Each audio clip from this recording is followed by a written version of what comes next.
Hey guys, welcome back to the farm. So we got rained out of the fields 2 nights ago, and it's still a little wet, but it gives us the opportunity to haul corn because both of our bins are full and we need a clear space so that we can finish harvesting all the rest of our corn and get our corn run through the dryer. We have our little cat running our ripper, but a couple nights ago Grandpa noticed one of the oil lines was leaking, so today Brian went to go get a new line for that.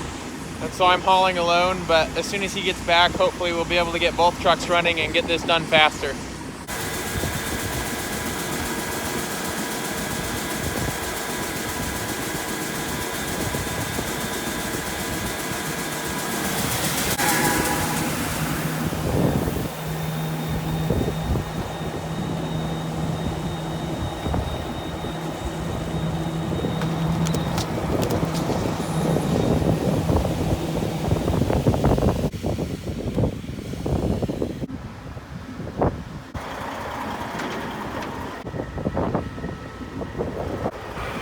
Another day, another load. You don't look so good, buddy. Now I don't watch NASCAR, but I imagine it's a lot like hauling corn, where you're just going back and forth and back and forth. Dale for life though, am I right? But he died in a spin out, so maybe not too soon. But just like he was one of the greatest in NASCAR, I'm probably one of the greatest at hauling corn. No big deal. While we're waiting to unload, I can show you around the truck. Water temperature gauge that is broken. So we have an aftermarket water temperature gauge that is not broken. Then we've got our suspension air and whatever. We've got our oil pressure, which is running low. That's why it's been shutting off recently.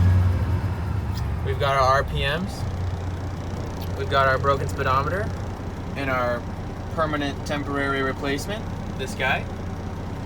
We've got our fuel gauge, our pressure gauge for our air. We've got our turbo pressure, which is also aftermarket. We've got our voltmeter. We've got our trailer air supply brakes and parking brakes. We will continue the tour later, as I am now able to dump.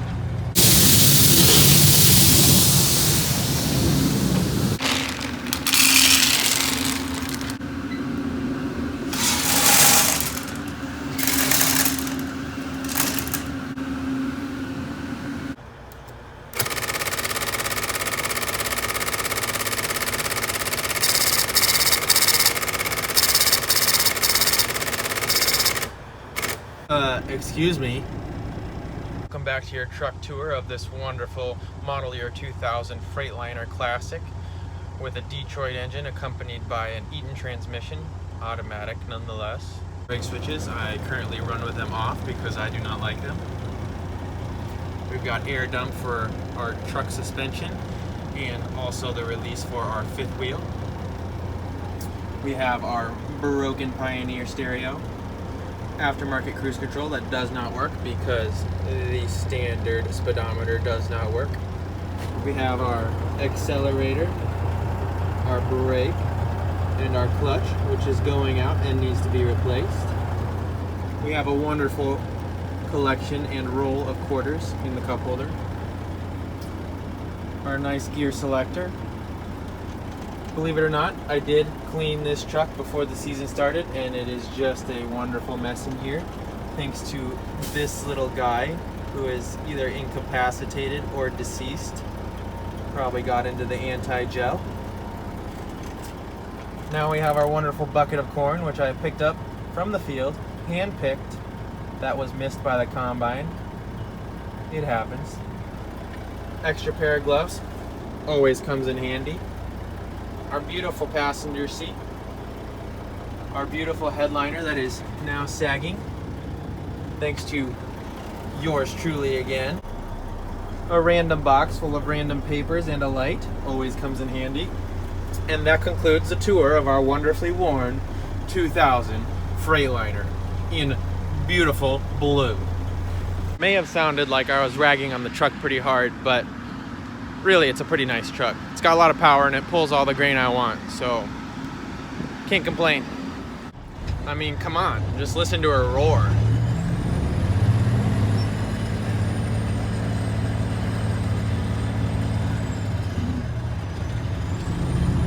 Endless power.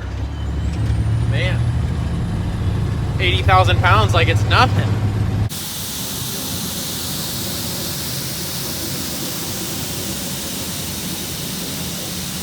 This truck may not seem as nice as the red one.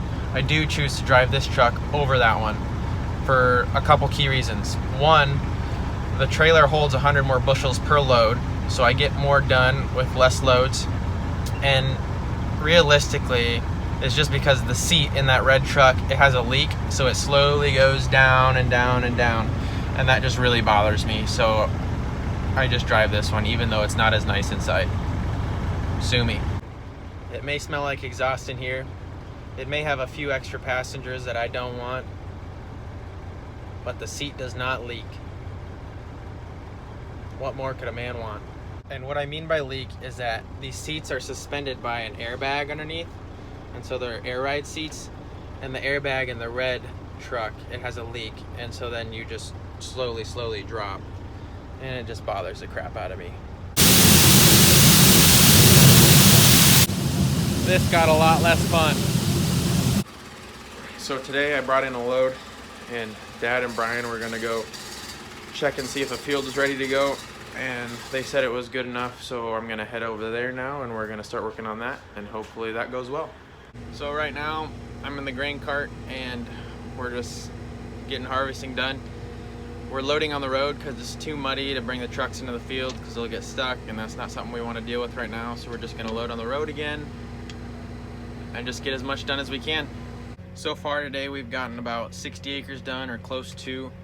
We're working on a couple small fields that take a long lane past a dredge ditch to get back to. They're kind of obnoxious, but we wanted to get them knocked out.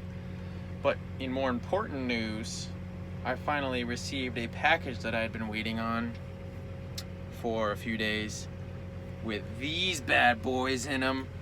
Oh yeah, it was really cold last week, so I realized I didn't have any coveralls. I was like, I need to order some, so I ordered some from Sportsman Guide. Their shipping was a little underwhelming, but I'm not gonna be cold anymore.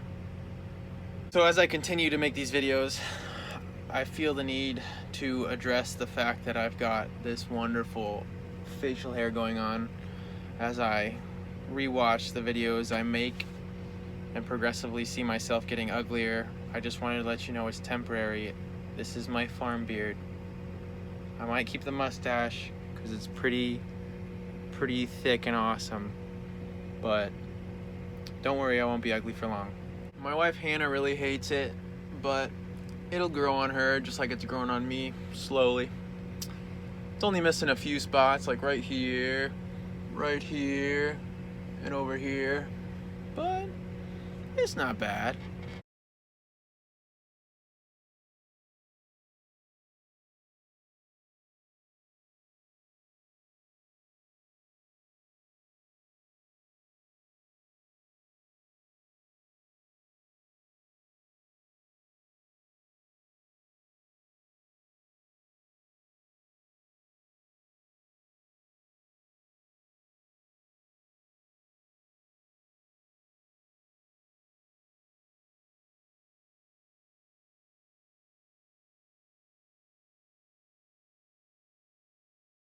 Well, as we were unloading, I got a little too far ahead of Brian, so we had to shut off the auger on the combine, and then it's never something you want to do when it's full, so when he turned it back on, the unload chain snapped, and so we need to get a new link for that and replace that.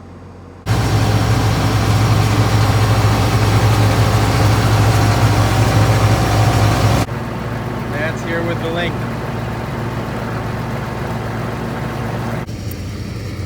We had to grind that off and push it out, and we'll do the same to this one. Take a picture of that.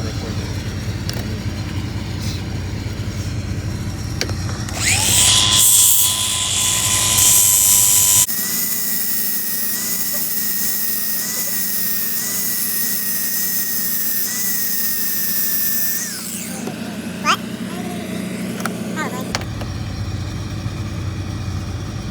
is the second time this happened or the third?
Well, now that that is fixed, let's get back to it.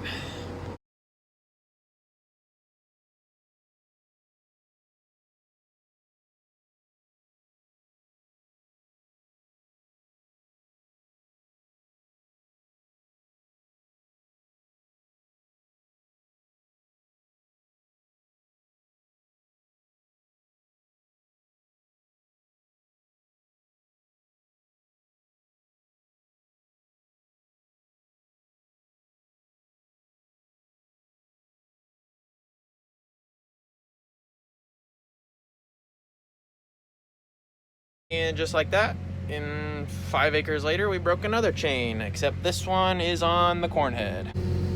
That is the same chain that we broke earlier in the season, and it broke again. So now we're gonna have to take it home and mess with that. Great. I don't know what it is with the chains tonight, but I don't like it.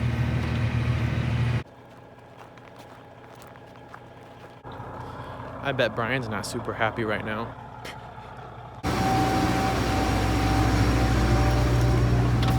Is the chain? Yeah. Wasn't that a new chain? Well, like we'd explained in a previous video, this chain in here is what drives this half of the head, and it's supposed to be running in a bath of oil, and that pan is supposed to have a seal around it. And when we cracked it open, it was dry inside, so our seal last time when we put it back together wasn't good enough, and the oil drained out and it was running and just broke the chain. On a side note, look at that weld. A couple years ago we broke that sprocket, and it used to look like that. And then I had to weld it. Probably my best weld.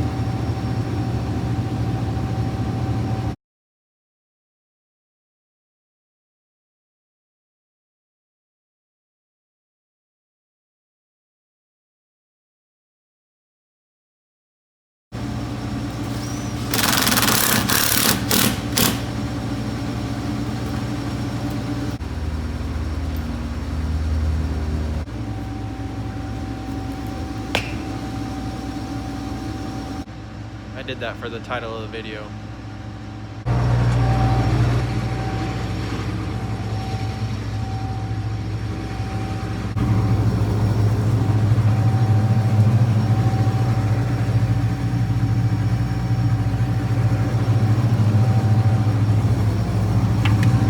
Life is rough. Anyways, I think we're gonna go back and finish those fields. We've got 15 acres left on the one field and then 9 acres left on the other, back in that back section that we want to go finish tonight because there's supposed to be rain tomorrow. The cow pie. So we're gonna go try and finish that tonight, It's 11 o'clock, so hopefully it doesn't take too long, but we just really want to get it done so that we don't have to go back there after it's all sloppy from the rain. But either way, this will probably be it for me tonight. If you enjoyed the video, give it a like. If you want to watch more, subscribe. Again, do whatever you want.